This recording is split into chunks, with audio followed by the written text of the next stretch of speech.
easy for Tottenham Hotspur at the moment, but in the end they come from behind to win by 2-1. A mere band-aid, really, though, to what we've seen so far this season. Of course, them registering just that one victory, draw against Leicester, lost against Newcastle, obviously lost against Arsenal as well. They're currently sitting 13th in the table after 4 matches. Jurgen and Frank still with us. Jurgen, how concerned are you as a Tottenham fan looking at what's happened so far in these opening matches?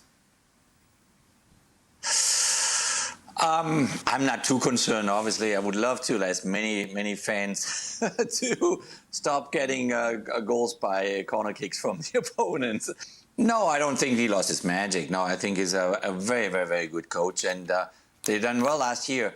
I think there are obviously things that you got to fix, and the set pieces, especially corner kicks, have been a problem for them last season. It's been now a little problem, and you got to work on them. And this is an attitude issue. I don't think it's necessarily now a discussion of zonal or man-to-man marking or whatever, or the goalkeeper should come out early, or it needs to get fixed by the players. They need to make sure that they're spot on when the balls fly into the box, and I don't think that has much to do now with the coach in that moment. But obviously the expectations are high. The fans want more. The fans want to go back into Champions League. They want to, compete for a top spot there in the Premier League. So the pressure is definitely on. It's going to be okay, Craig? What? Postecoglou. Yeah. Oh, yeah, I think so at the time being. But the honeymoon is definitely over, and certainly there are some Tottenham fans, I think there's quite a lot of them are patient, but there are some who sort of want it now, and just they want a repeat of the start of last season and how good that was, certainly the first few months. Look, they should have demolished Leicester, they did not. They demolished Everton, and quite frankly, they took Newcastle apart for long periods. It's crystal clear. They have to stop getting caught on the counter as they have done, particularly the Newcastle game. They need to sort out the set-piece issue and how they're going to figure that out and take some pressure off the goalkeeper. And I think more importantly, they have to start finding a way to get the front guys, particularly Dominic Solanke, their big signing, up and running, building that confidence, because they'll outplay most teams, apart from maybe City and 1 or 2 others. They will dominate and they will outplay most teams.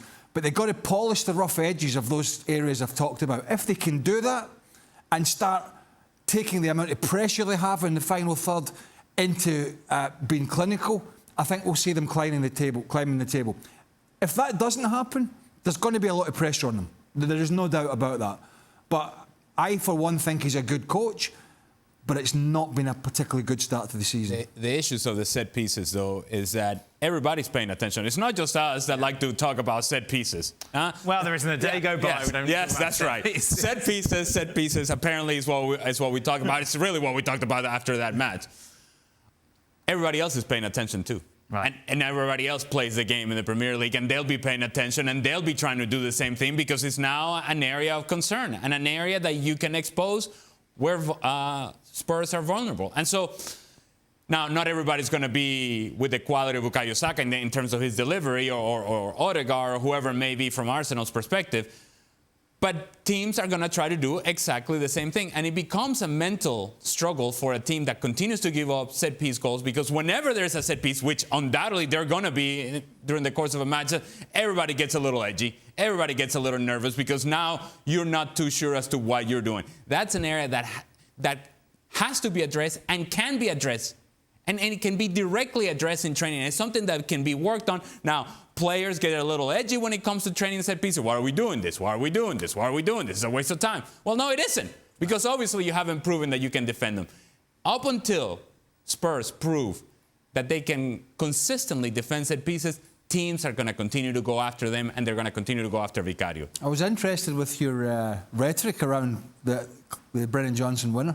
Right. Much maligned? Yes. Yeah? Yeah, he's got a lot of abuse. He had to delete his social media account. Well, you're not. Is that what you're following now? That's where you're garnishing your information from these morons online? Not at all. I was just delivering facts. Well, you should have said much maligned by moronic people who haven't got a clue. Yeah, I couldn't fit that in because I got to get a highlight bit in. Well, it just sounded like, young guys, like having a hard time like other people. Well, he's having a hard time. Anyway. Well, I'm on a rhetoric check. There is a bonus day of Champions League action that comes on Thursday. I'll tell you what the bonus is. You're off, Correct. thank the Lord. Arsenal away against Atalanta. Arsenal, as we saw before, of course, in contention to go all the way in the Champions League, according to the much maligned bookies. This is what Arteta had to say about Odegaard's injury, of course.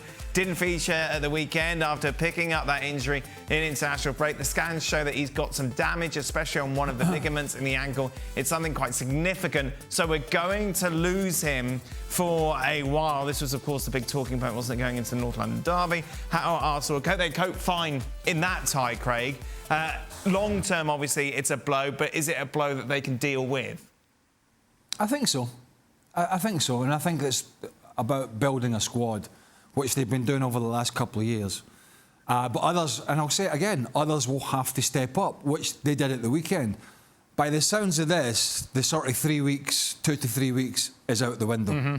This sounds now like, you know, that could be double that. And my experience of, like most players, I think it's difficult to find a player who's played for a decade plus that's not rolled their ankles. And it's tough to come back in 2 or 3 weeks from something like that. Sometimes it's a couple of months, sometimes it's longer. But it's looking like a few weeks here. And yeah, look, I think they can cope. I do, as good a player as he is. And I think that's been the important thing for Arsenal, that if they're going to challenge Man City, and they've been on the cusp of it the last 2 years, if they're going to really go the whole hog, Arteta knows that he's going to have these problems to deal with. And you need to be able to go to your bench and go to your squad. And as long as it's not, you know, 6 months or whatever it is, I think they can. I think they've shown they can cope in the short term with the players coming in and you know, shoveling things around. So it's a blow for the player, but I do think Arsenal can cope. Yeah, this is something that Arsenal seem to have done well, as Craig said, over the last 2 years, is to build a squad that has got depth, Jurgen, that despite the fact Odegaard won your stars, it's not the end of the world as it might have been a couple of seasons ago.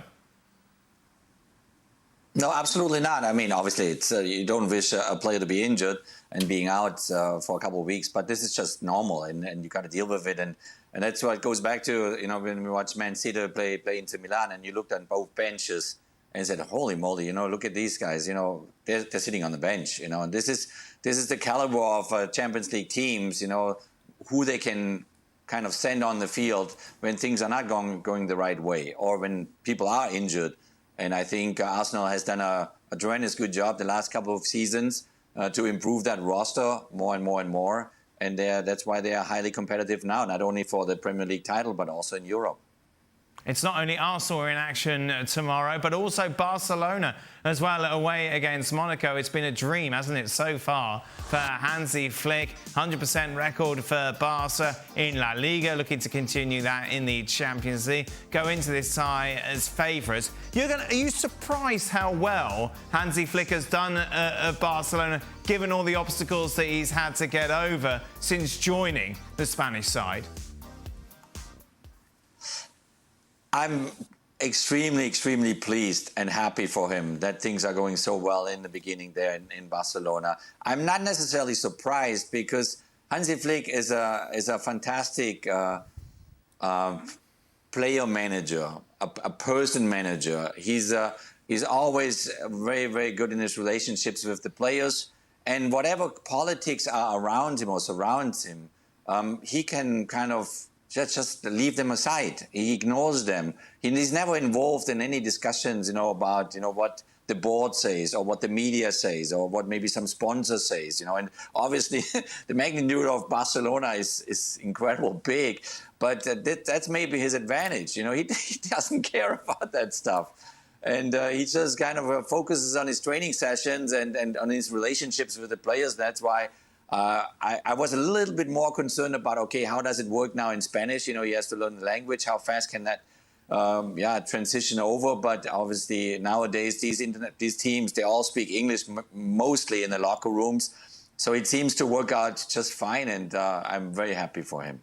Yeah, of course, paying dividends for him, certainly so far. Just a reminder then, on the next edition of ESPN FC, we'll be looking back at Monaco against Barcelona, plus Arsenal, of course, in action away against Atalanta.